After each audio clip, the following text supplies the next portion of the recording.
Mr. McMahon, it doesn't look like we're gonna get the 90,000+ fans we want for for WrestleMania 3. It's looking more like it's gonna be about 78,000. What? What did you just say?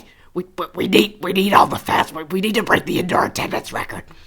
But it's not logistically possible. I'm very sorry about that. I've really tried. Well, I'm just gonna have to phone up Guinness. You can't. What? You're gonna tell them that you're gonna lie to them and pay them off? Of course I am. I'm Vincent Kennedy McMahon, damn it. It's the mid-'80s. I've got at least $10 million to spare, and it's all going towards getting this indoor attendance record. They're quite a verifiable source. I don't think they're gonna go with it. God damn it, they will. I'm a god. I'm Vincent Kennedy McMahon. And by the way, nondescript WWE admin employer. My name is Adam, sir. I'd prefer if you. I don't care what your damn name is, okay? I've only got one thing left to say to you. You failed at your attempts to break the indoor attendance record, and now I'm gonna have to spend millions lying to Guinness World Book of Records. And for that, you're fired. Hello, wrestling fans, and welcome to episode 6 of the WrestleReview series. I'm your host, Nathan Packham, as per usual, and I urge you wherever you're listening from to be sure to like, repost, and share if you're enjoying the content, and you can of course send feedback to our email address, which is wrestlereviewfans@gmail.com. Don't forget, all other episodes, if you're a first timer here, are archived on the YouTube and SoundCloud pages, so be sure to check those out as well. You can follow WrestleReview on Facebook and Twitter, search for the WrestleReview podcast page on Facebook, or follow at WrestleReview PC on Twitter. I can now announce, after last episode's exciting news regarding WrestleReview joining the OSW podcast network, that I think this is actually possibly going up on the day that I am recording this, which is of course the 15th of May. I won't actually be on there straight away because I'm just waiting for my RSS feed, and I'm also getting a logo done, which is it's in the works, it's coming along. Hopefully after I get both of those things, if it all goes to plan, then I'll be on there and you'll be able to see WrestleReview on that network. Very, very exciting news. But yeah, anyway, enough of all the admin stuff, as per usual. It's time to go on today, and this week's episode, we're looking back at the height of the 80s wrestling boom and that of course being WrestleMania 3, emanating from the absolutely huge Pontiac Silverdome. An event which saw Roddy Piper's first retirement, a technical classic between Ricky Steamboat and Randy Savage, and the unfathomably epic clash between Hulk Hogan and Andre the Giant for the WWF title. Right, so, first of all, let's go to some background for the event. And we'll start off with a match which I believe is second in the card, if I remember correctly, and that's Billy Jack Haynes versus Hercules Hernandez. So, in the build-up to this one, Bobby Heenan, who was the manager of Hercules, had taunted Billy Jack Haynes, saying that Hercules Hernandez was the real master of the full Nelson. Hernandez attacked Billy Jack Haynes on an episode of Superstars of Wrestling, leading to this, what they call a full Nelson challenge at WrestleMania 3. Now, I must note here, there's not actually stipulation to win the match or end it using the full Nelson. It was just promoted like this because both men claim to be kind of the best at performing the move. Another match on the card we've got coming up will be Harley Race versus the Junkyard Dog.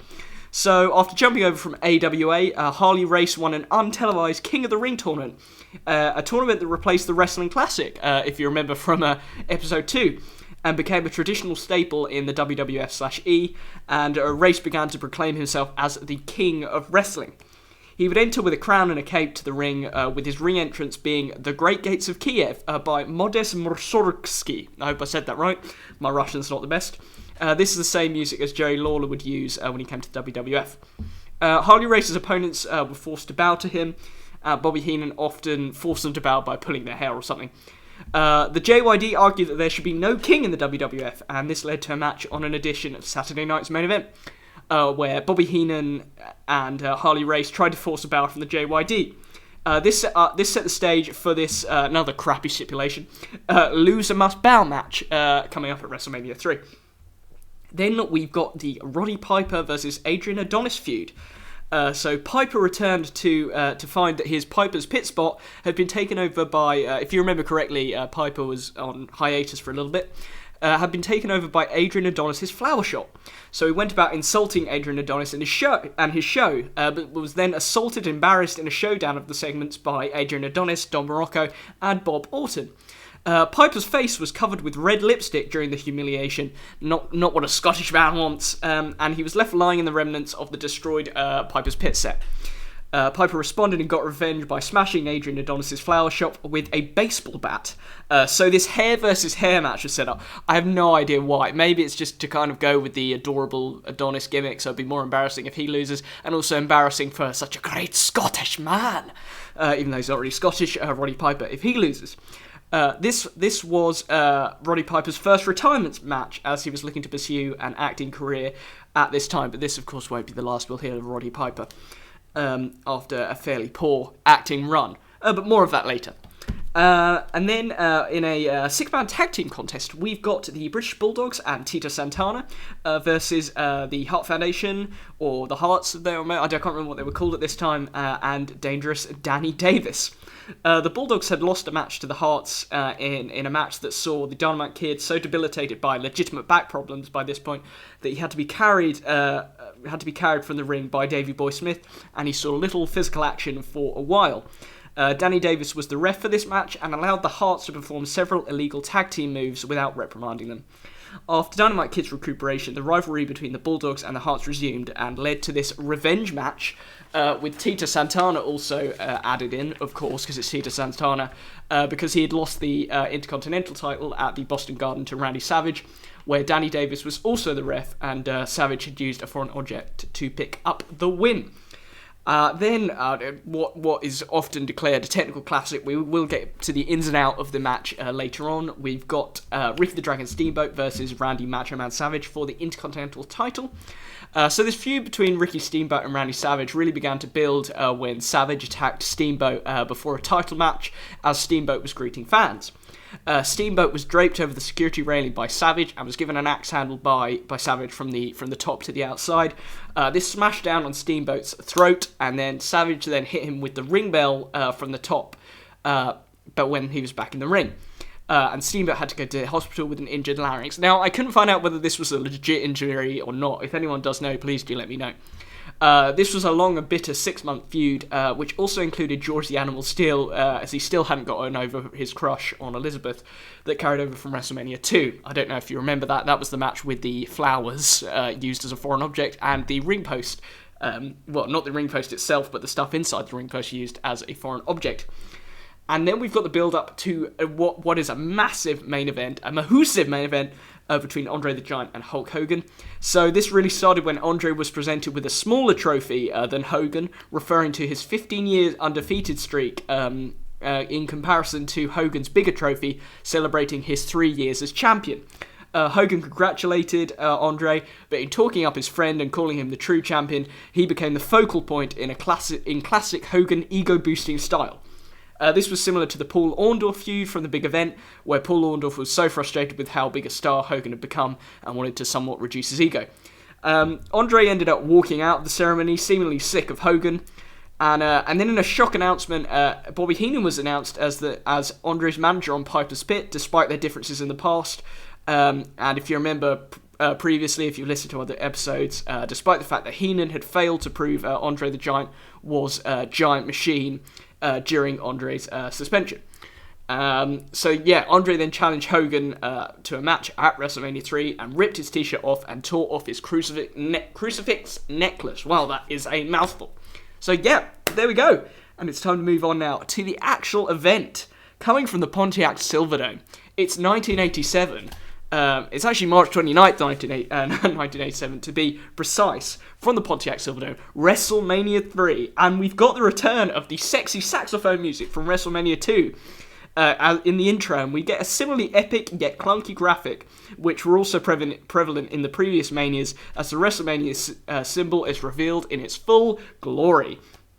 There is an opening panorama of the huge crowd at the Silverdome, and Vince introduces us to WrestleMania III, perhaps not with that much, growl. Vince has recalled at this point in interviews after the event how he felt the spirit of his father wash over him as he began the festivities. He's wearing a very similar outfit to WrestleMania 2, and he looks unsurprisingly emotional as he employs his Mr. McMahon character voice that we would come to know and love later on to introduce Miss Aretha Franklin. Here comes Aretha Franklin.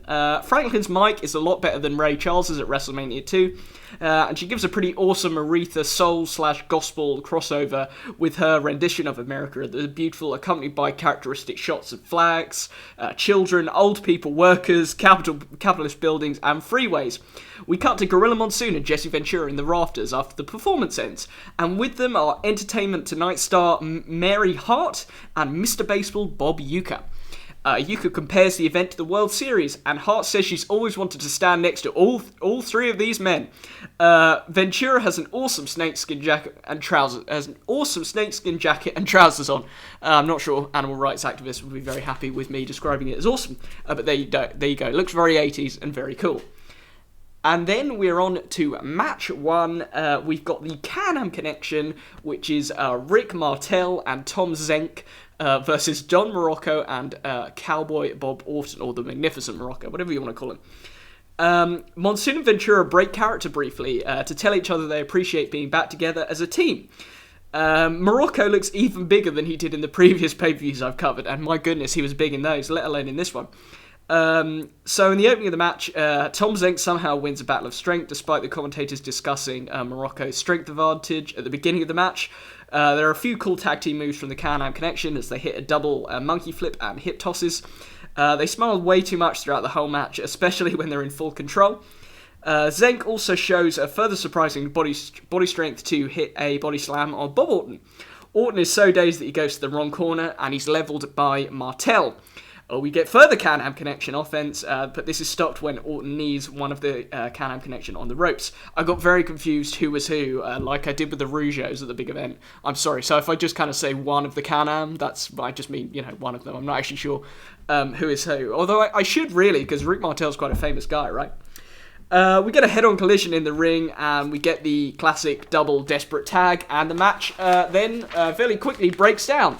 The Can-Am Connection reverse a double Irish whip, and Morocco ends up accidentally backdropping Bob Orton. That's quite a cool spot.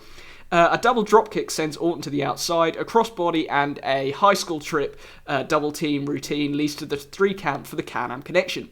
This was a very strong tag opener. It was a shame that the heels weren't as dominant as they looked like a pretty formidable team.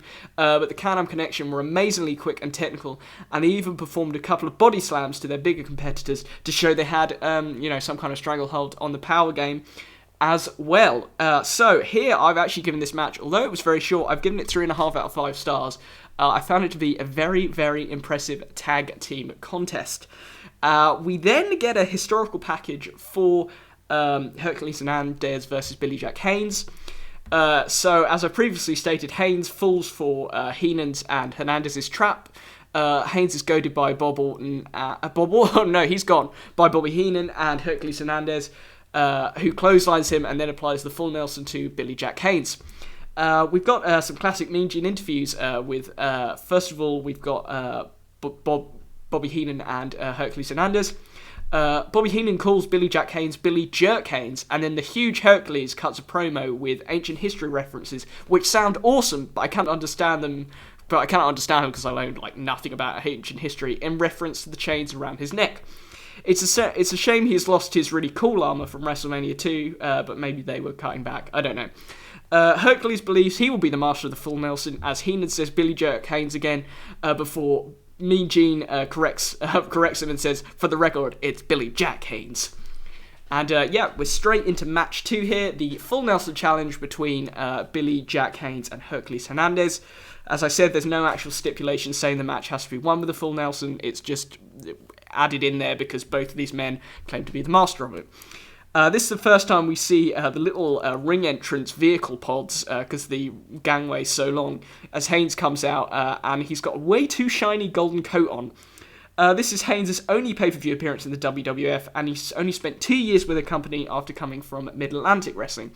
Monsoon brings up the fact that the full Nelson was not in Hernandez's repertoire initially, with Ventura arguing that he's adapted his game and he is an awesome athlete.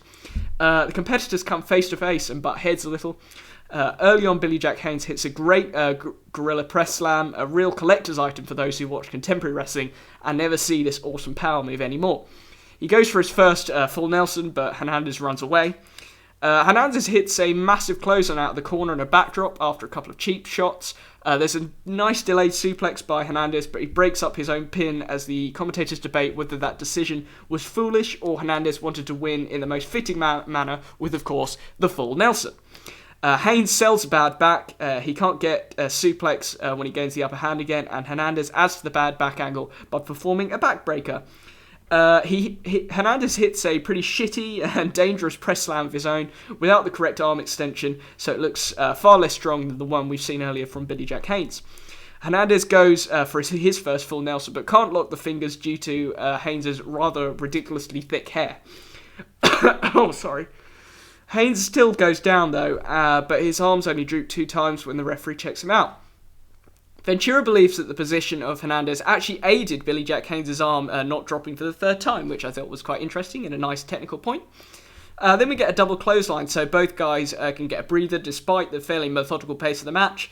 Haynes builds offense and tries to lock in the full Nelson himself, but Hernandez drags him to the ropes to the outside, and the match ends with both men counted out as Billy Jack Haynes has the full Nelson on Hernandez, but on the outside, unfortunately.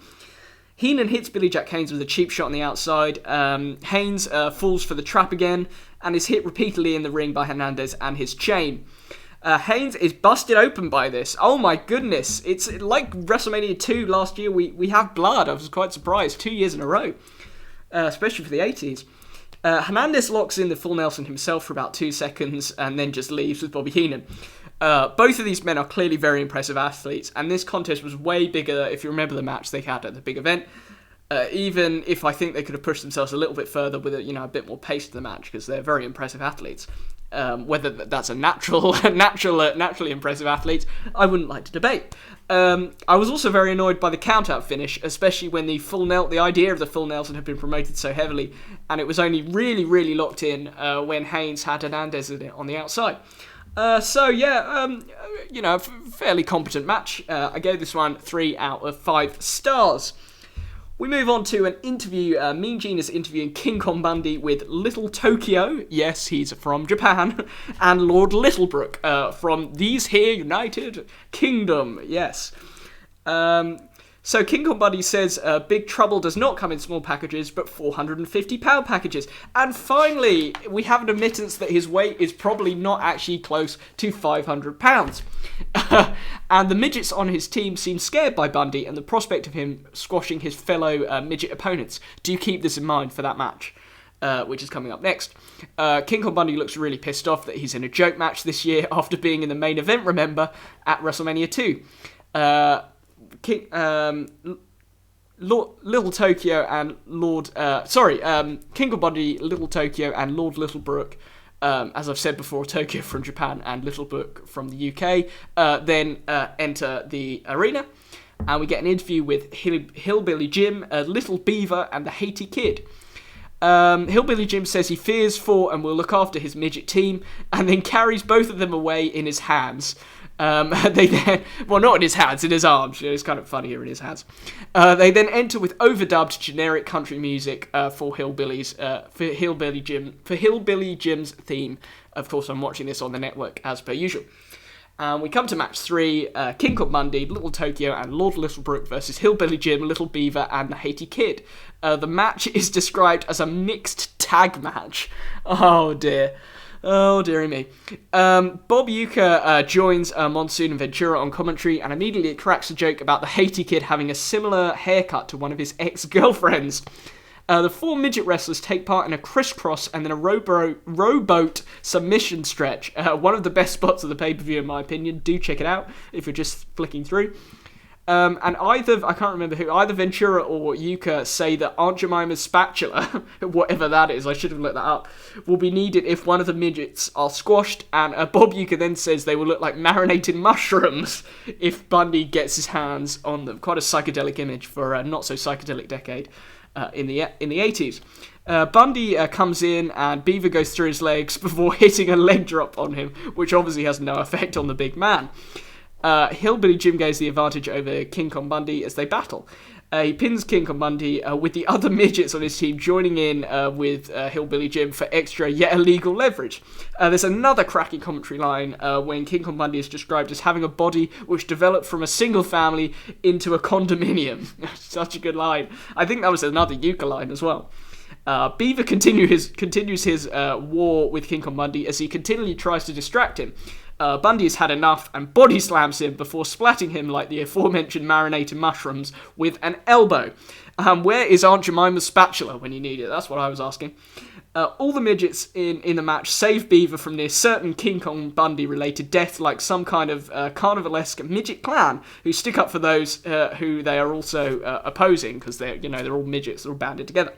This match was just a bit of old school wrestling fun, really, which harked back to the days where this kind of stage product only took place in carnivals, a little bit different from obviously the setting of the Silverdome we've got here.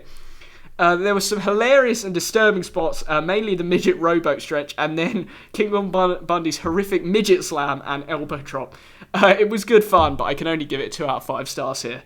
Oh, jeez. But it is hilarious to watch. We go backstage, and Mary Hart is interviewing Randy Savage's valet, Miss Elizabeth. Elizabeth is about to speak, but the interview is interrupted by Macho Man Randy Savage. Hart continues to try to speak to Elizabeth, but Savage hogs the limelight and the microphone.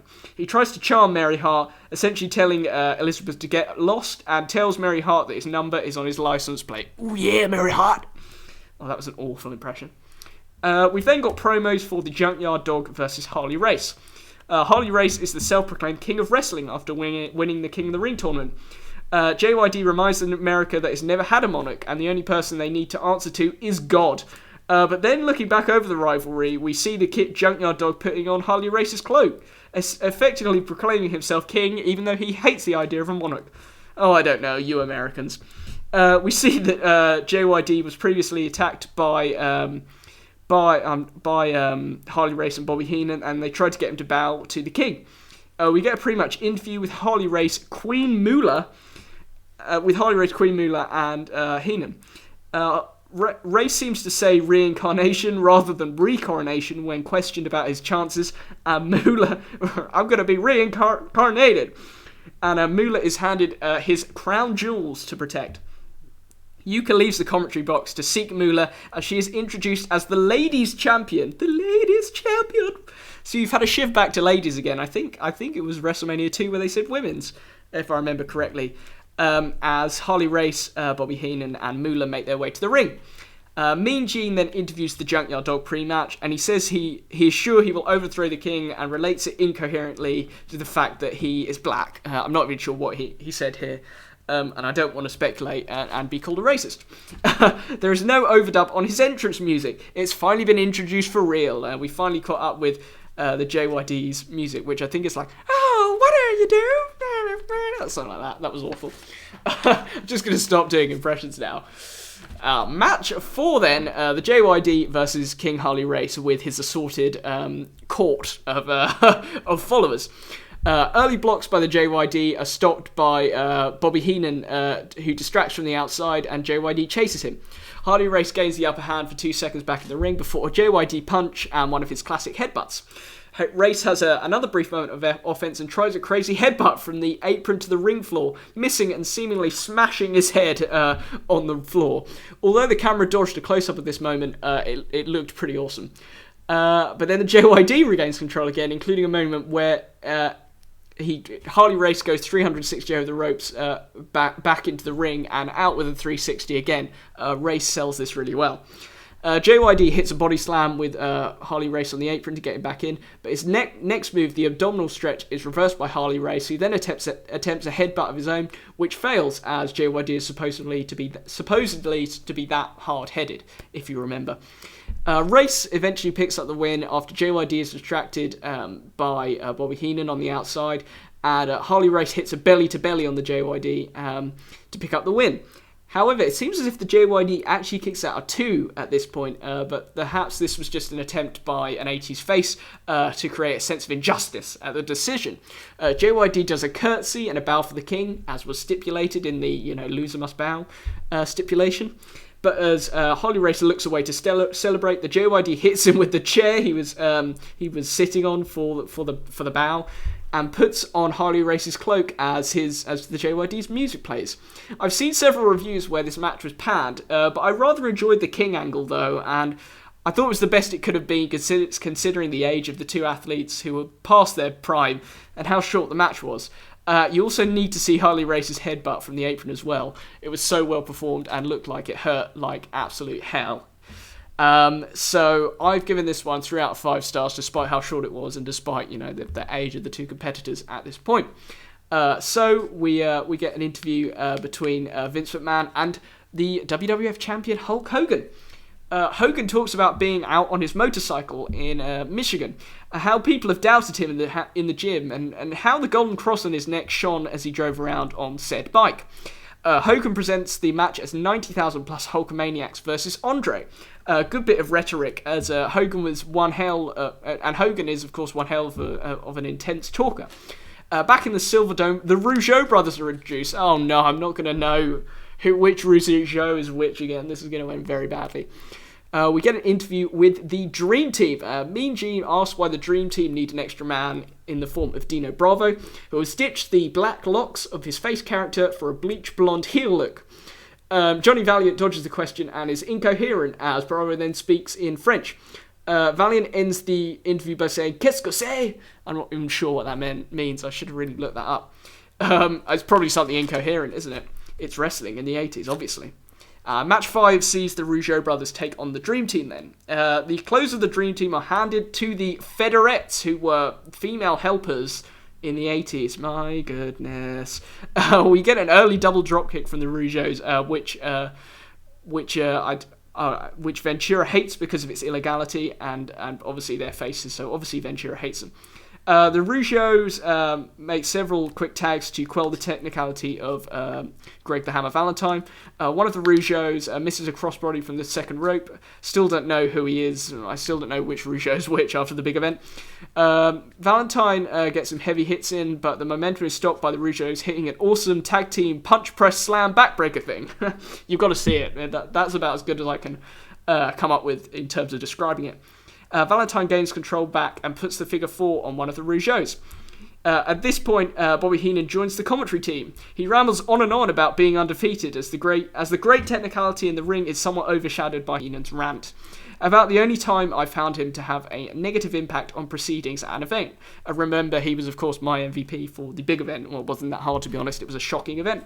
Beefcake accidentally hits Valentine, and the Rougeaus hit a weird top rope tag team move. You've got a man on the shoulders, bum slam thing. Check it out. Once again, I'm struggling to describe how exactly it went. The legal Rougeau pins Valentine, but the ref is distracted by Beefcake. Bravo then hits a top rope move when the ref is looking away. He's come from the outside, obviously, helping Valentine get the win, and the Dream Team pick up the victory. After the match, Beefcake is annoyed actually by how his team won unfairly. This is a clear face turn, and not the first time we'll see Beefcake this evening. And the rest of the Dream Team leave without him. This was another strong, if annoyingly short tag match, which was somewhat tainted, unfortunately, by Bobby Heenan's rant in the commentary area. Not really a booth for this one; they're kind of in the open air. This one I've given another 3 out of 5 stars. Competent, but a little bit too short. So we get a promo for the Adrian Adonis and Roddy Piper match. Piper was attacked on Piper's pit, sowing revenge. He destroyed, as I've already kind of gone through, the flower shop set with a baseball bat. Hart slapped Piper on Piper's pit. Piper picked him up in a choke, but Adonis came out and hit Piper with a crutch. I'm not even sure where the crutch came into storyline. I should have looked that up. He punches him before putting Piper in a sleeper hold. Adonis also attacked Piper later on with his weird spray that he brings to ringside. Oh wow, weird spray. After Piper went to attack Jimmy Hart at ringside. Piper cuts a promo about how he refuses to lose to a man who wears a dress and that the dress looks like a curtain, before ending the promo by saying, "No surrender," in a faux Scottish accent, just to bring it back to his original gimmick. We get an interview with Hart and Adrian Adonis, and Hart tells us that wrestling is spelt Adonis. Adonis asks Piper what kind of hair he wants, giving examples of hairstyles like the Oxford and the Princeton. Are all hairstyles named after elite universities? I wasn't aware of this. And here we are for match 6, Roddy Piper versus Adrian Adonis. This match will signal Piper's first retirement from the ring, and he is the mega face in this match after a fairly substantial heel run. Ventura says we're going to have a bald-headed Scot or a Humpty Dumpty in reference to Adonis. It's another great commentary line. Piper hits Adonis with a belt and chokes Hart with it. Adonis then gets hold of the belt after the distraction and hits Piper, but both are not disqualified. Piper performs an Irish whip on Adonis, and Adonis does a great Ric Flair style fall over the top corner spot despite how large he is. He must be about 50 pounds heavier compared to the WrestleMania II debacle against Uncle Elmer, and that was bad enough. But I blame Uncle Elmer for that one, if you haven't listened to WrestleMania II podcast. We get a double noggin knock into Adonis and Hart, who has interfered once again. Once Adonis is back in the ring... and Adonis is sent into Hart again, sending both of them over the ropes. Hart is then thrown into Adonis back in the ring, but he gets some measure of revenge by tripping Piper from the outside. Adonis dominates for a little while with weird rakes to the front of Piper, not the back for some reason, and he hits a clothesline, a couple of elbows, and several punches. They both eventually end up outside, with Piper smashing into the timekeeper's table and receiving a cheap shot from Jimmy Hart. Further punches by Adonis back in the ring, but Piper begins to hulk up. Well, he is a face now, so he might as well copy the top face in the company. But he's sprayed by Adrian Adonis' weird substance again. Misses for the second time. Adonis locks in his goodnight Irene finisher, essentially a sleeper. But Piper tries to reverse, but the hold remains. Hart is there with his oversized clippers that were brought to ringside, which are clearly unusable unless you want to cut someone's head off. Adonis thinks he's won, but the arm of Piper only drops 2 times. Then we get Brutus Beefcake randomly coming to the ring, well, he is a face now, to help Roddy Piper, who miraculously gets to his feet. Sorry, I've lost my spec. Here we go. Does Beefcake have a magic spray as well? This clearly is the start of the barber gimmick here. If that wasn't obvious to you, it's about to become a hell of a lot more obvious with the finish of the match. Piper nails Jimmy Hart. Adonis misses with the clippers and then rebounded to his face off the ropes. Piper locks in his own sleeper. Adonis' arms drop for the 3 times required, and a massive "We will miss you, Hot Rod" sign is revealed by a section of the crowd. Oh, that was a nice touch. Beefcakes begins with a better size / equipped clippers, and Adonis loses a large chunk of his hair, although this takes ages like a lot of hair versus hair match conclusions. Hart tries to help Adonis, but is held down on the ground by Piper, holding onto him by 1 foot. Looks comical, but also obviously very fake.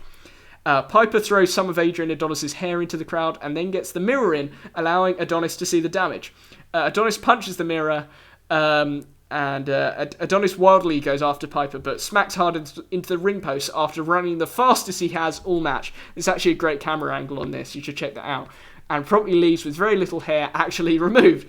There's a huge pop for Piper as he takes his leave, and one overenthusiastic fan gets in the ring to celebrate with Piper but is removed by security. This was a very emotive match. This isn't not obviously as great watching back as we know Piper would return. We've got a well-told storyline though and strong choreography.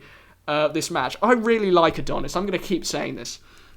So well done to Piper and the much underrated Adrian Adonis. Obviously, that's just my opinion. I give this match 3.5 stars out of 5. So we then go back to Gorilla Monsoon, Mary Hart, and Bob Uecker. There have been moves where Ventura's gone, and Monsoon tells them he wishes to be introduced. Uecker also thinks that Ventura is after the fabulous Moolah and wants to go and search him out so that Uecker can get there first. Finkel introduces Ventura by calling him the man who allegedly calls it like it is. and Ventura screams at him, What do you mean, allegedly? well, he's not, I don't know why I did my Vince McMahon voice. Well, they're both kind of Republicans. Actually, I think Ventura's an independent. Sorry, Jesse. We get a little promo for Ventura's appearance in Predator, which is just awesome. And we're then introduced to tag team champions, the Hart Foundation and Dangerous Danny Davis, in preparation for the 7th match. They're interviewed, Davis is introduced, and the Bulldogs and Tito Santana are described as crybabies by the Hart Foundation because of how unfair they feel the decisions made by Davis were. Well, they would obviously be very annoyed. We've got match 7 then. This is the Hart Foundation and Dangerous Danny Davis with Jimmy Hart versus the British Bulldogs and Tito Santana with Matilda the dog. This match really starts on the outside with the Harts sent into each other with Mary Hart on commentary, shocked the wrestlers are allowed to do things on the outside, despite the fact that we've already seen several things happen on the outside in other matches. She probably was just backstage sipping wine, not paying attention. But to be fair to Hart, despite her inexperience, she's a hell of a lot better than the guest commentators we got for WrestleMania 2. Hart is basically dropped. This is Bret Hart is basically dropped on his head by Tito in the corner in a really strange move that is simply described as a nice move by Gorilla Monsoon, despite how dangerous and bizarre it looks. Ventura leaves at this point along with the Bulldog's dog Matilda. They go back on one of the little ring pods. Hart makes pains on commentary to tell us all that she is definitely not related to Jimmy Hart, which I thought was a nice touch. David Boy Smith hits a backdrop to Jimmy Anvil Neidhart, but after being distracted by Jimmy Hart on the outside, the Harts gain the upper hand until Bret Hart misses an elbow from the top. We then see Bret Hart take one of his classic corner front of body smashes at full acceleration. So cool to watch. There's this discussion on how Bret Hart is developing into the excellence of execution. Monsoon, I don't know whether he actually coined that term, but it would be a term he would use, Hart would use during his single days in the future. Of course, it became his mantra. Monsoon makes a fair point when he suggests that there should be 2 refs for these mad 6-man tag team contests. Davis finally comes into the ring to great tag heat, hitting 2 kicks to the Dynamite Kid before bailing. Mary Hart does make an awful joke when she says, "We're going to have to rename Dynamite Firecracker," a terrible explosives related gag. Davis gets in another 2 kicks before tagging out again. Great heel move, garnering an even more impressive amount of heel heat. He's tagged in again and tries a splash, using the ropes for leverage, obviously. But Dynamite Kids gets the knees up, and David Boy Smith and Tito Santana exact revenge by destroying Davis when the match breaks down. Santana tries the figure 4 on Davis, but this is broken up by Neidhart. David Boy Smith then hits a tombstone on a Dangerous Danny Davis. So strange to see this not done by The Undertaker, of course, the dead man. If I ever do make it to the mid to late 90s on this series, we'll hear all about an awful tombstone gone wrong by Owen Hart to Stone Cold Steve Austin, of course, in tombstones unrelated to The Undertaker. Maybe I should make that a series. Tombstones unrelated to The Undertaker. Bit of a mouthful, isn't it? Davey Boy Smith performs a great delayed suplex on Danny Davis, who takes the move really well. He hits his patented running power slam on Danny Davis and pandemonium, Gorilla Monsoon, says that a lot of the time, ensues with Danny Davis somehow picking up the win with Davey Boy Smith pinned. You can't actually see what happens initially unless you're really focusing what's going on. We see on the replay after this that he has smashed Davey Boy Smith with Jimmy Hart's megaphone. This match wasn't quite as good as it could have been if it was just a tag match between the Harts and the Bulldogs, but still entertaining with the Danny Davis angle and the great heel heat he got. Santana brought nothing to the table, despite how much I often defend him against what I think is unfair criticism. But here he was just like, I'd rather have seen Santana against Danny Davis. I think that would have been interesting. But here I've given this match 3 out of 5 stars. Could have been a classic if it had just been a tag match for the tag titles. Mean Gene then interviews Bobby Heenan and Andre the Giant, of course in relation to the main event. Andre looks even bigger in his heelish black one-shoulder wrestling singlet. Heenan reiterates the fact that Andre hasn't lost in 15 years, even though this isn't true. From what I've heard, I believe Andre was defeated a couple of times in the AWA, but I'm not sure about in the WWF. He says the clock is ticking in Andre's favour and that Hulkamania will be dead. Andre remains scarily silent as Heenan says in Vegas and all over America they are betting against Hogan and his 3-year reign will be over when the night is done. So, we move on now to match 8, which sees Butch Reed, accompanied by his manager Slick, versus Coco Beware with Frankie the Parrot. There are too many animal companions in the WWF at this point. And I swear Coco comes out to the bird by the Prince Protege outfit, The Time. And this isn't edited out of the network version, despite how Prince hates how his project's being used for other commercial use. So I thought that was an interesting fact. We get a shot of the commentary position, and Ventura has taken off his snakeskin jacket. Sad times, except for, of course, animal rights activists, although the snake is dead anyway. But whatever. This match gets a fairly big push from the commentators, even though it seems like a bit of filler fodder.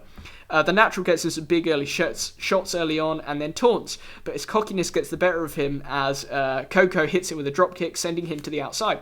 Reed gains the upper hand, but hits very few moves except punches and kicks. Coco hits a crossbody just off the ground, like we saw in the Countdown Connection match, not off the turnbuckle. But Reed reverses this into a pin and gets the 3 count.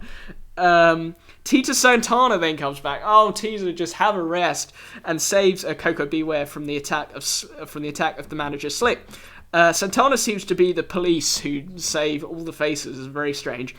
Santana disrobes Slick and gives him a few punches. Butch Reed takes his leave to follow a shaken Slick to the back. Ventura blames Santana's actions on his Latin temper, sentiment I also do not agree with. Very dull match after quite a bit of hype from the commentary team in the end. Reed really offered nothing, and this might be reflected in my conclusion and who will be the worst performer of the pay-per-view. Just a little thing there. A little pointer for you. Coco Beware was fun, but was obviously just a jobber for this one. Just a 2 out of 5 stars here. Really was the filler fodder I was expecting it to be. Then we get a promo for something which definitely will not be filler fodder. It's the match between Randy Savage and Ricky Steamboat for the Intercontinental title. Savage hits, as I've already mentioned, hits Steamboat with an elbow with his throat across the railing and hits him with a ring bell off top rope when they're back in the ring. Steamboat is carried out on a stretcher. I'm not sure whether this was on a Saturday Night's Main Event or another TV show. We get a quick interview with a doctor who is amazed at Steamboat's recuperative abilities. And this is put down to Steamboat having a strong heart by Mean Gene. George Steele virtually kidnaps Elizabeth, and Savage has no protection as Steamboat returns furiously after having time out for the injury to his larynx. We then see a promo with Savage, who takes out his shock, who talks about his shock when Steamboat returns, but he now says that he is very much ready for this WrestleMania 3 battle. Savage enters in fine and sparkling regalia with Elizabeth at his side, and we get a pre-match interview with Steamboat, who gives a very intense interview about this being his last shot at the title. On to match 9 then. Big match in wrestling history. Randy Savage, the Intercontinental Champion, with Elizabeth versus Ricky Steamboat with George Steele for the Intercontinental title. As per usual, Savage drops outside after the first lockup, one of his most classic heel moves during his heel run. But to be fair to him, after this, he really gets down to putting on a technical masterclass with Steamboat, devoid of kind of a severe heel-face divide. Steamboat hits an early series of arm drags and picks Savage up by the throat, perhaps relatable to the storyline, as you know, the injured larynx, and chokes him. Steamboat hits a beautiful leverage wristlock and also performs an arm wringer on the apron as he himself jumps over the ropes to the outside. By this point, the match is so quick and so fluctuating that I found it hard to keep up with. We get reverse Irish whips galore and arm drags galore. The next notable spot sees Steamboat sent front first into the ropes, a rarity nowadays, and he's caught by a high knee to the back from Savage. Steamboat skins the cat on the ropes when Savage sends him outside, but he's clotheslined to the outside, and Savage hits another high-running knee in the outside, sending Steamboat into the timekeeper's table and over the railings into the sprawling mass of humanity at the Silverdome. The animal, George Steele, helps Steamboat back to his feet and into the ring. Ventura is very frustrated by this and says he hates managerial interference. Steamboat is thrown out yet again by Savage, who hits a classic axe handle from the top to the outside. I love that move. Hitting another in the ring when the action returns there. Savage hits clinically perfect moves such as an inverted atomic drop, a standard suplex, and a great gut-wrench suplex. Steamboat finally gets a breather from the onslaught when he backdrops Savage over the top, with Ventura suggesting that this is illegal, despite the fact that this was how Savage lost to the JYD in the Wrestling Classic pay-per-view. If you remember, he lost by countout after getting backdropped to the outside. So ridiculous. Back in the ring, Steamboat hits a karate chop from the top to Savage, but doesn't get the 3 count for the title as Savage's feet were on the ropes. After another brief interlude on the outside, we get a series of short pinfalls with just about every pinning combination you can imagine. Steamboat slingshots Savage into the ring post, but doesn't get the 3 count again. Steamboat is sent into the ring post himself, and then we get a classic Irish whip match breaking down ref collision thing. Savage hits his patented elbow, but the referee is out from the Irish whip, as I've already mentioned, so he cannot count to 3, or to 10/15 for that matter, as this is how long Savage has him covered for. A desperate Savage grabs the bell off the timekeeper, still tries to get it back from Savage as he ascends to the top. He gets a kick for his troubles, but then the George the Animal Steel throws Savage off the top, with Savage hitting the ring bell in his hands on impact. He also narrowly misses the incapacitated ref. I like how they brought the ring bell back into this as well. An exhausted and damaged Savage attempts a body slam, but this is reversed into a small package by Steamboat for the 3 count. Your winner and new Intercontinental Champion, Ricky the Dragon Steamboat. Ventura complains that they need to give half of the belt to George Steele for his interference, and Elizabeth seems to be corpsing as a visibly knackered Savage rests / almost collapses on the railing of the mini-ring entrance pod as it drives away. This match was and still is a technical classic, but I can't help but say that it hasn't aged that well. Clearly it was great for the time and probably the best WWF match of the 80s, but you see these kind of great technical matches 2 or 3 times a year now. Despite the larynx angle, it also lacked the intense storyline which would come to define the WWF and their excellent output during the likes of the Attitude Era later on down the line. Now, don't kill me. I've awarded this match 4.5 stars out of 5. It lacked that extra emotional push for me. Just, please don't kill me, 80s wrestling fans. I know it was unfathomably innovative at the time, and I've almost given it 5. And I'm sorry for ruining your childhood by not giving it a 5. So there you go, only 4.5 stars out of 5. The WrestleReview goes controversial here. Mean Gene then interviews Jake the Snake Roberts and Alice Cooper. We get a recap of the guitar shots on the Snake Pit show, which turned Roberts' face and legitimately injured Roberts as well. Cooper comments that he is in his hometown and the hometown of heavy metal. They are then introduced to the crowd. Mean Gene then interviews the Honky Tonk Man and Jimmy Hart. Mean Gene asks if Betty Lou is at ringside, and Honky says no, that's Peggy Sue. Maybe some sort of storyline where he's some guy, rock and roll guy from the 50s who has lots of women, blah blah blah. He believes the crowd wants to see him sing and dance and to play his hit single instead of the Alice Cooper rubbish. Apparently Honky Tonk Man became a heel, this is interesting, after a WWF magazine poll showed that fans didn't like his face character, hence his turn into a weird heel Elvis thing. It seems that WWF was actually listening to their fans in the 80s, unlike their stubbornness now. Little dick there, sorry Vince. You can't have a dick at me, I'm Vince gonna be mad now. Match 10. I'm really losing it now. Jake the Snake Roberts with Alice Cooper and his snake Damien versus, once again, another animal, versus the Honky Tonk Man with Colonel Jimmy Hart. There's a Pearl Harbor by Jake Roberts as soon as the Honky Tonk Man gets near the ring. It's a bit of a heel move from the clear face in this one. He tears off the Elvis suit of Honky Tonk Man as he tries to run away and then body slams him hard on the outside. In a weird coincidence or some kind of snake telepathy, the snake rises to attention as Roberts goes for his patented DDT, but reverse Irish whip sends Roberts into the barricade. Monsoon has to admit Cooper shouldn't be helping Roberts to recover after he had early commented on how managers should just be observers and encouragers. Heel Ventura finally claims a victory over the stubborn Monsoon on commentary. Roberts gets kneed on the apron by Honky Tonk Man and finds himself launched to the outside and smacking the barricade again. Back in the ring, and Honky Tonk Man very much has the upper hand here, but he's too methodical and misses the chance to finish the job. He eventually goes for the shake, rattle and roll, but it's reversed into a backdrop by Roberts. Roberts then hits an inverted atomic drop in the corner after Honky Tonk Man tries to build momentum again. We get several shots / punches from Roberts, and Honky Tonk Man is now begging for mercy after failing to put him away. We get a cool punching spot, a rarity I know, where Honky Tonk Man is caught in the ropes, and the shots of Jake Roberts send him back and forth as if he was sitting in a rocking chair. It's actually pretty cool, you should look at it. Roberts goes for the DDT the second time, but Hart distracts him. Honky Tonk Man rolls him up and gains some rope leverage in classic heel style to pick up the win. Yeah, classic heel move there.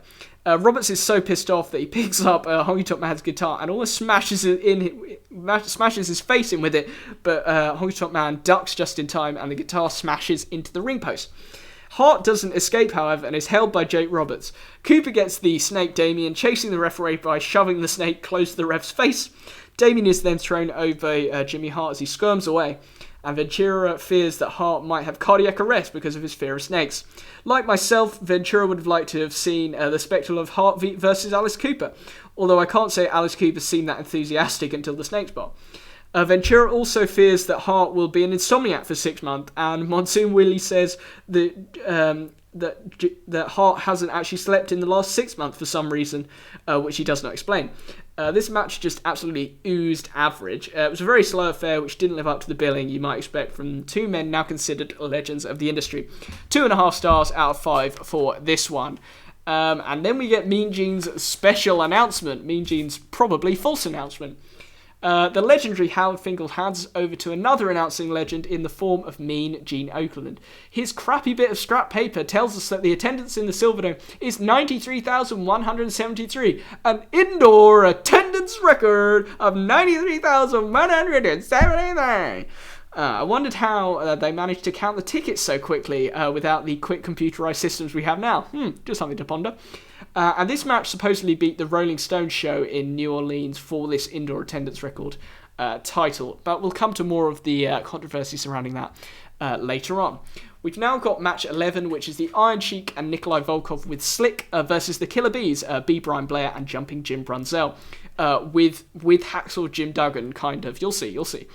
This match is described as a tag team attraction by Monsoon. A tag team attraction by Gorilla Monsoon. Perhaps appropriate for the ridiculous nature of the stereotypical foreign heels. Slick requests everyone get up, and then Volkov does his usual national anthem routine. Hacksaw Jim Duggan comes to the ring to stop Volkov singing with it, and he's got his 2x4 in it, and it actually has a little American flag on it, which I thought was nice. Talk about something that shouts Cold War patriotism at you. He also has an American bandana on as well.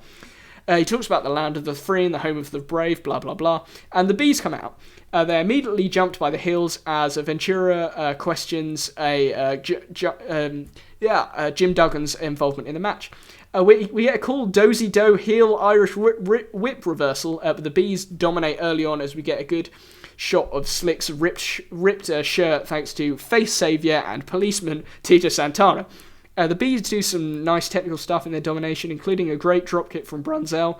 My voice just went then. I should really have a swig of water, which Monsoon had talked about just seconds before. The pin off this dropkick is broken up, and Monsoon argues that it would have been 3 if it hadn't been broken up. It was a good dropkick, but perhaps not that good, Gorilla. I don't think I've ever seen a match end on a drop, maybe a top rope dropkick, but not on a standing dropkick. The heels then begin to dominate. We get a bear hug from Volkov and then a great gut-wrench suplex by the man called the Master of the Suplex by the commentary team. This, of course, being the Great Iron Sheik. I'm sure Kurt Angle or Brock Lesnar might have something to say about that Master of the Suplex slogan now. We're building to a hot tag here, but Volkov distracts the ref to prevent him seeing the Bees make the tag. The Iron Sheik then locks in the camel clutch. Duggan gets involved for virtually no reason other than the heels are dominating and chases Volkov out of the ring, deciding to smash the Iron Sheik with his 2x4 to prevent the heels winning by submission. Sheik takes the shot really well, falling back comically with perfect timing. Another thing to watch out for on the pay-per-view. This still gets the Bees disqualified, obviously, and that's a DQ win for the Iron Sheik and Nikolai Volkov. Duggan talks of an eye for an eye and a tooth for a tooth after the match, and that there's a new spirit in America before we get USA chants. The Bees defend the man who has got them disqualified for some reason, and Ventura mentions that they will receive less money for losing, which I thought was a great point to make. He also suggests Jack Tunney should finally suspend Hacksaw Jim Duggan, who he calls a maniac. This was your standard tag match with a really strange ending and Duggan being annoyingly patriotic and ruining what could have been a much stronger contest. Just 2.5 stars out of 5 for me. Another interview with Bobby Heenan and Andre the Giant, but this time Andre the Giant finally speaks with his usual crazily deep voice and thick accent. I could just make out that the match would be very short in his favour. I think that's basically what he said. Heenan repeats what seems to be similar stuff, but even more coherently than the hard-to-understand Andre. And then we got the promo package for Andre the Giant versus Hulk Hogan. So Andre congratulated Hogan for winning the title with a champagne dousing, and Hogan helped his friend many times in the past by saving him from the clutches of King Kong Bundy and Big John Studd. Their awkward aforementioned big/small trophy incident, Hogan calls Andre the real champion, but Andre the Giant walks away from him.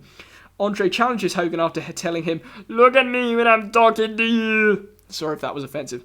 Hogan doesn't want to fight him initially, but Andre the Giant rips Hogan's shirt, and this changes Hogan's decision after a very intense episode of Piper's Pit. Mean Gene then interviews Hogan. He says there are a further 90,000 outside who are going to be worried when he slams Andre the Giant and causes an earthquake. Very strange promo. The guest ring announcer for this match is Mr. Baseball Bob Uecker. Ventura says it's weird for Bob Uecker to be so close to the ring because he's normally in the cheap seats in section 307. Great line. Ventura takes the time to say hi to Terry, Tyrell and Jane back in Minneapolis. Oh, almost lost my paper. Probably his family, I guess. But so he then calls Bob Uecker Mr. Basketball, just to be annoying. And Uecker introduces Timekeeper, a woman we've already seen tonight, that being Mary Hart. And Ventura says she calls him all the time during the night, and that she likes the sweat on his body. Thanks for that, Jesse. He compliments her by saying she has brains of beauty after she checks the turnbuckles are sturdy enough for the contest. Very, very good from you, Mary Hart. Is this actually a job of timekeepers? I don't know. Surely it's more of a ref thing. A helpful man on the outside places her back in her heels on the floor after she disposes of them to get in the ring. Uecker starts announcing too early as Mary Hart isn't in her seat, so he starts again. And we're now into your main event, and my voice is really starting to crack up. It's Andre the Giant with Bobby Heenan versus Hulk Hogan for the WWF title. Huge boos for Heenan and Andre as they come out, and the commentators argue whether Andre the Giant was brainwashed by Heenan or whether he was sick of not having a title shot after being 15 years of being undefeated, even though he obviously isn't 15 years of being undefeated. As I've already said, Heenan is in a very swanky waiter's jacket for the main event. Ventura goes through a long and mad tale of the tape for Andre the Giant and does the same later for Hogan. The stats for Andre are truly astounding, and the same for Hogan. Hogan doesn't use the transport mini rings that almost everyone's used to come into the ring, but walks to the ring to soak up the atmosphere in the very pro Hulk Hogan crowd, and probably also to satisfy his own ego slightly. Ventura seems less negative to Hogan in this pay-per-view, perhaps because he's finally accepted the Hulkamania phenomenon, even as a heel commentator. He describes the match as the biggest in pro wrestling history. Maybe not technically, but certainly as an event and spectacle. I tend to agree. This is the last time Hogan wears the original WWF belt. Interesting fact there. We get the iconic shot as the two stare each other down, and Monsoon utters the immortal line about the irresistible force meeting the immovable object. Both statements, I guess, could apply to each competitor. Irresistible force, I'd probably give more to Hogan, and immovable object more to Andre. The irresistible force, of course, being Hulkamania. Early punches by Hogan, and he goes for a power slam, but Andre simply falls on top of him and almost gets an early 3 count. Andre pleads for a 3, and it looks like he may well actually have a case. Andre goes to work on Hogan's back, which he sells like a champ, like the champ he is, and he's already injured just from that opening spot. It was actually Andre who had the real back pain in real life, of course. Some crap is thrown into the ring at this point. I have no idea why. This match is so hot, despite how crap it's going to be, obviously, technically. Andre hits a knee lift and then hits a slow, taunting body slam, seemingly in reference to Hogan's failed attempt earlier, and hits another one for good measure. Andre then proceeds to walk on Hogan's back. He picks him up by his tights, Irish whips him in the corner, and takes his time getting there to build some heel heat. Another whip into the corner, and we get a series of classic Andre the Giant shoulder blocks, arse smashes, and headbutts in the corner.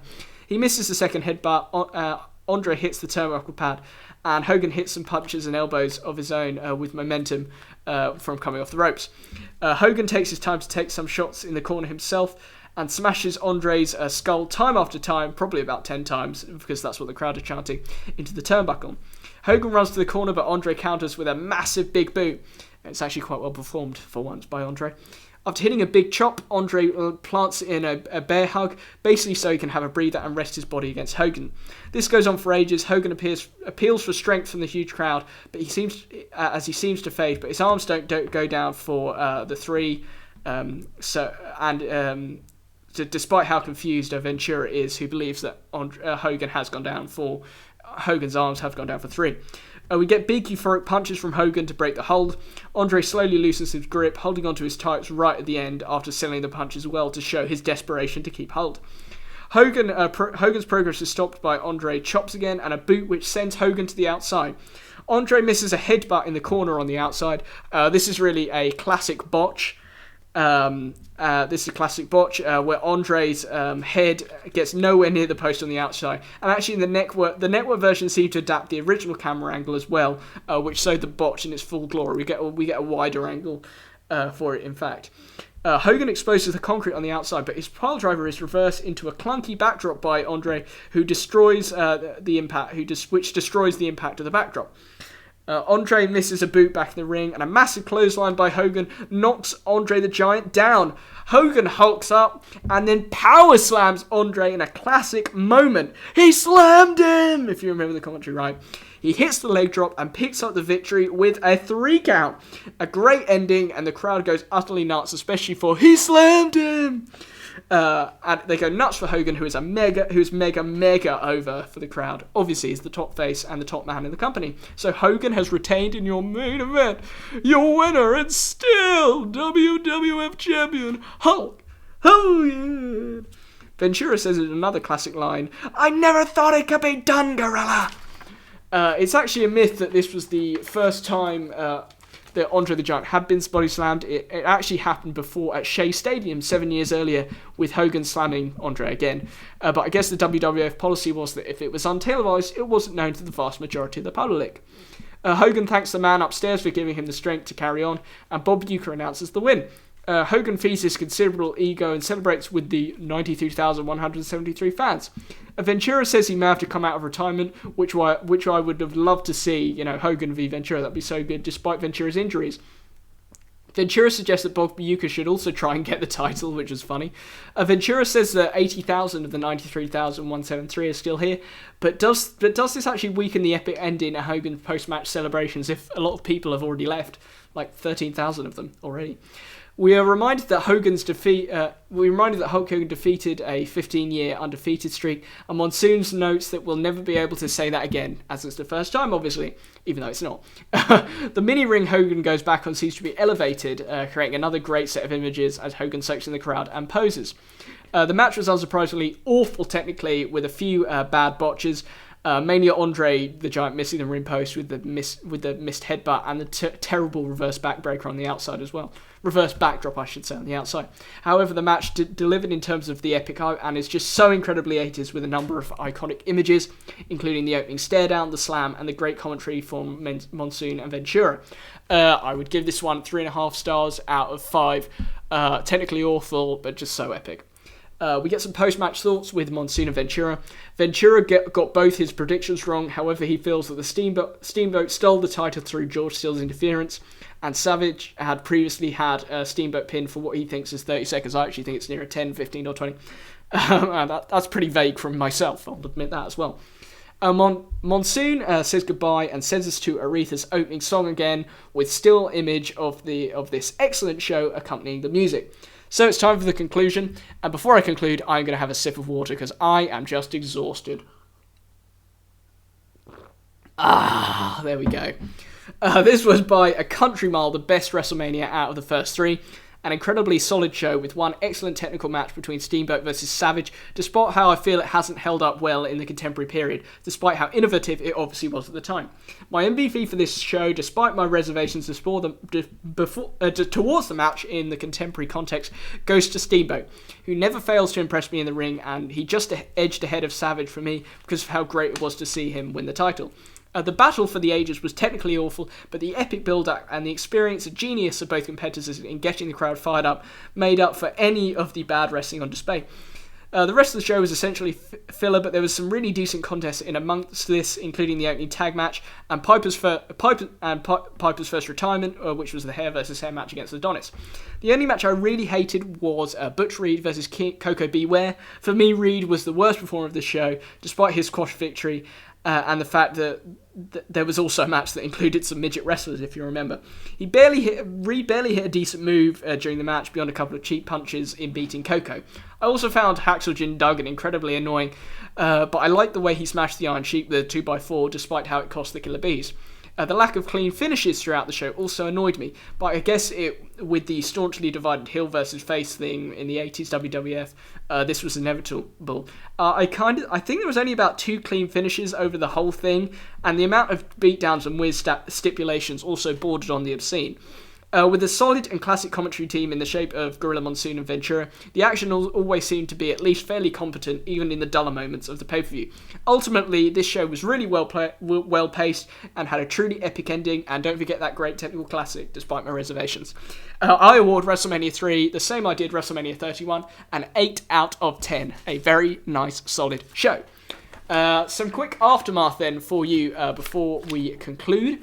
The attendance, as I've already mentioned for Mania, was a point of contention after the event, with the WWF maintaining their stance that the 93,173 fans were in the Silverdome. However, Dave Meltzer and other sources actually put the figure closer to 78,000. Randy Savage later on would argue that the attendance was accurate, but may have been beaten just a few months later when the Pope visited the Silverdome. The WWE still hang on to the much disputed figure, meaning that they believe it to be their highest attended pay-per-view ever, ahead of other huge crowds such as those at WrestleMania 29 and SummerSlam 92 at Wembley. Yeah, Wembley. The disputed 93,173 figure was beaten anyway by an All-Stars game in 2010, so it did stand for 23 years, which drew a crowd of 108,713 at Cowboys Stadium in Texas. The WWF garnered $1.6 million from ticket sales, close to 1 million people watched on closed-circuit television, and several million on pay-per-view. Revenues apparently came close to $10.3 million, a record at the time. Jeez, Vince was in the money. So, the Countdown Connection, who we saw in the first match, did not last long after WrestleMania 3. Zenk got annoyed that Martel was supposedly earning a lot more than him, despite the fact that they performed as a team. Zenk didn't last long in the Federation, leaving Martel to set up the Strikeforce tag team with, guess who? It's the face policeman, Tito Santana. I swear Tito's everywhere. Morocco went face as the time progressed, and Bob Orton decided to go back to the AWA. After his retirement match, Piper went on to appear in the films Hell Comes to Frogtown and They Live, along with some TV appearances, before returning to host the first Piper's appear in a very long time at WrestleMania 5. So yeah, his retirement match was not a retirement match. The Randy Savage-Ricky Steamboat feud for the IC title belt. This match is, of course, often ranked as one of the greatest in WrestleMania history, despite my own reservations, and was chosen as the 1987 match of the year by Pro Wrestling Illustrated and Wrestling Observer newsletter. Savage continued to challenge Steamboat in house shows, rematches, but the Dragon eventually lost the title to the Honky Tonk Man, and Savage himself would turn face to challenge the Honky Tonk Man for the IC belt later on down the line. The WWF title match was received really badly by Dave Meltzer of the Wrestling Observer newsletter, who I've already talked about, who gave it -4 stars, and the match was chosen as the worst worked match of the year. I think it was a little bit harsh. There were a lot of botches, but the way they built the hype and the way they performed was great. In the same publication, that being the Wrestling Observer newsletter, despite its iconic status among many fans. Andre and Hogan battled again in the main event on NBC, drawing a TV audience of 33 million people, making it the most watched match in North American wrestling history. Andre ended Hogan's 4-year reign in the match after a screw job involving the twin brothers, referees Earl and Dave Hebner. Their feud culminated in a rematch at WrestleMania 4 in a tournament to crown a new champion. You'll have to find out the result of that one when WrestleReview covers that match, or just look it up on the internet if you really want to know that quickly. This match was the first ever WrestleMania rematch, so watch out when the WrestleMania 4 review does come out. We've got a Survivor Series to do, and then it might... Actually, I think the Rumble's before that as well. 20 years later, WrestleMania returned to Michigan for WrestleMania 23. There was footage shown of WrestleMania 3 during the event, and Franklin, whose song Who's Zoomin' Who was the theme for WrestleMania 3, although we didn't hear it, obviously, because I think of the network overdubs, unless I missed it, and who'd sung America the Beautiful at WrestleMania 3, returned to sing the patriotic song again 20 years on. Kane also slammed the Great Khali in their match at the event as a tribute to the iconic slam Hogan gave to Andre the Giant at WrestleMania 3. A WrestleMania 3 special edition was also released on DVD the same year as WrestleMania 23, that being 2007, to commemorate 20 years since the iconic event, with extra content such as pre-WrestleMania interviews and matches, along with footage of a battle royal from Saturday night's main event, and pop-up trivia facts. The event was also re-released on DVD in 2013, and of course, like me, you can watch it on the WWE Network, along with, most of the pay-per-views, almost all the pay-per-views in WWE/F history. So yeah, that is it. My goodness, I'm exhausted. I've been going for 1 hour, currently in 7 minutes, with one swig of water. So yeah, here's a little outro for you. That is another wrap for today, guys. Thanks for listening into this edition of the WrestleReview podcast, looking back at the epic and iconic WrestleMania 3, possibly the most influential pay-per-view event in WWF/E history in terms of where the company wanted to go in terms of image and magnitude from now on. Like and subscribe if you're tuning in from YouTube, repost and share on SoundCloud, and please send your feedback to the email address WrestleReviewFans@gmail.com. Next time, we're looking back at another huge Vincent Kennedy McMahon, I can't even really say it now, business scandal, this being the first Survivor Series from 1987, where Vince threatened that cable companies would be unable to show WrestleMania 4 if they didn't ditch the NWA Starrcade event and broadcast his brand new pay-per-view concept, which was happening on exactly the same night. Would Vince's gamble pay off? Well, if you know, obviously you know what happened, but if you don't, I'm trying to hype it, come on.